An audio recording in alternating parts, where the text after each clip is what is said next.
Kenny, you've got a lot of different options for where you could hold a basketball camp. Why come back to Chapel Hill? Why do it here? It's therapeutic. I think coming back to Chapel Hill just, gives me a great feeling.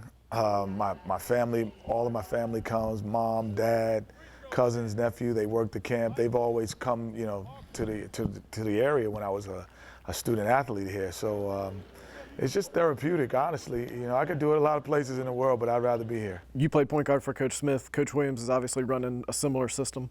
As you think about how what you learned about playing point guard prepared you for the NBA, how does playing point guard in that system prepare guys to succeed at subsequent levels? Well, I think the success of a Carolina point guard will come from the fact that he understands how to play with people and still be an individual. A lot of times it's difficult for a point guard to be an individual. Sometimes it's tough for them to be part of the team. But the way the system kind of gears you to think, it becomes easy to be both. I think that's the easiest thing you learn, when to take shots, when to find people. You look at score and time and tempo of the game. I always say there's 5 ways to control a basketball game. And the 3 obvious ones are scoring, rebound, and assist. Everybody says, wow. Then defense is the 4th as a defense player. But the 5th that people forget is tempo. Creating a pace that your team could be part of and succeed in is the most valuable part that a point guard can bring to it. And that's what you learn here, how to create the pace of the game so you can be valuable for your team. You talked about some of the pickup games when you were here and the former guys coming back. As you're back now and look around and see some of the other former guys who are back now, what do you think about the way Coach Williams has tried to kind of bring back the summertime family feeling that's around? Well, I don't think Coach Williams has to figure out how to bring it back because he was part of it. He's been part of it, even though his stint at Kansas was long. He was part of the whole reason why we came back from the beginning when he was assistant coach here. So. He was a big part of, calling guys and calling former players and answering questions when the phone rings and, who's doing well, who's there, is anyone there this week? He understands what that is. So getting the guys to come back is not uncomfortable or something he has to think about because he was part of the process that made it. So it's always fun to be back. You're around the NBA every day. Does that whole Carolina fraternity still exist at that level? Oh, yeah. And I think the Carolina fraternity exists, and I think that some other fraternities are a little overrated and it's not as deep. And I see it, throughout my, 30 years of basketball now, I see it. And I think that even to this day, if we don't win a national championship, we don't go to a Final Four, I have guys who still come up to me and go, what's it like to be part of Carolina that never played here and played against us? Because I think it is something special. You mentioned Coach Williams as an assistant coach. What, if anything, did you see in Roy Williams, the assistant, that led you to believe this guy might be a head coach one day? Is this a compliment if I say he's a clone of Coach Smith? I think that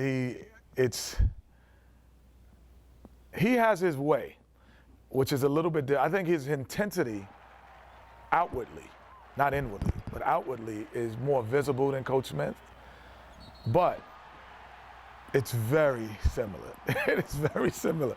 And, to the point that, the offensive schemes, the defensive schemes, the way he coaches his players, the way practices are run, he would have to say is 85% of, Coach Smith. I used to, joke about with Michael when I see him when he was with the Bulls, and I'm like, man, I heard you on TV talking to Sports Illustrated. Man, that's Coach Smith's quote. That wasn't yours. And everyone say, oh, Michael Jordan said that. He's so great. No, Coach Smith said that in 82, or 83 when we were practicing back at Carmichael.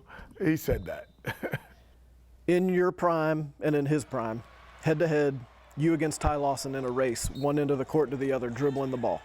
Who wins? He was quicker, I was faster. He could change direction better in his speed. But if you said get from baseline to baseline, I don't think there's been a play that come through here yet. Just baseline to baseline. I got something for you. Oh my gosh. Do you recognize this? Kenny Smith bad plays. We found that in Coach Smith's video archives. Did you ever get to see what's on there? You know what? I probably know what's on it, but I didn't know there was a whole disc. I didn't think that was this many plays that existed that I did poorly. It might be empty. It might be empty. Let me check. It might be empty. I hope it when I open it up like a snake comes out because there's nothing in it. No, it's a real. There's a lot of film in there. It's 4 years, man. But the difference was, it was funny because one day Coach Smith asked me, he brings me in the office and he goes, I just wanted we talk about shot selection. I said, okay. So we go in, he says, you think that's a good shot? And I said, well, Coach, maybe for you and the team, you think it's not a good shot. But I could look in a guy's eye and I could tell if he's really guarding me or he's just there. And when he's just there, I'm shooting the ball, Coach. And he just bust out laughing. He said, Kenny, that's the best answer I ever had. But in my book, it's still a bad shot. So you never had to sit down and watch that whole thing? I don't think I've watched this whole thing, no. I would never sit down and watch a whole bad play thing with me. I would have closed my eyes and made like I was watching. I was a positive reinforced player, meaning I've never even watched a game I've lost. Coach would have been playing it, and I would have had my eyes closed, and he would have not been knowing. I couldn't watch a whole tape of Kenny Smith bad plays. Wow. I didn't even. So did you go and find the good plays because they have to be stacks? We didn't see a good play. This is 4 years, so I would imagine that the good plays have to stack this way. What's it worth for me not to let that fall into the hands of Charles Barkley and TNT? No, I would love to see it. Now, I think I could sit through it. Wow, that's incredible. I thought you were going to give me something good, Meg.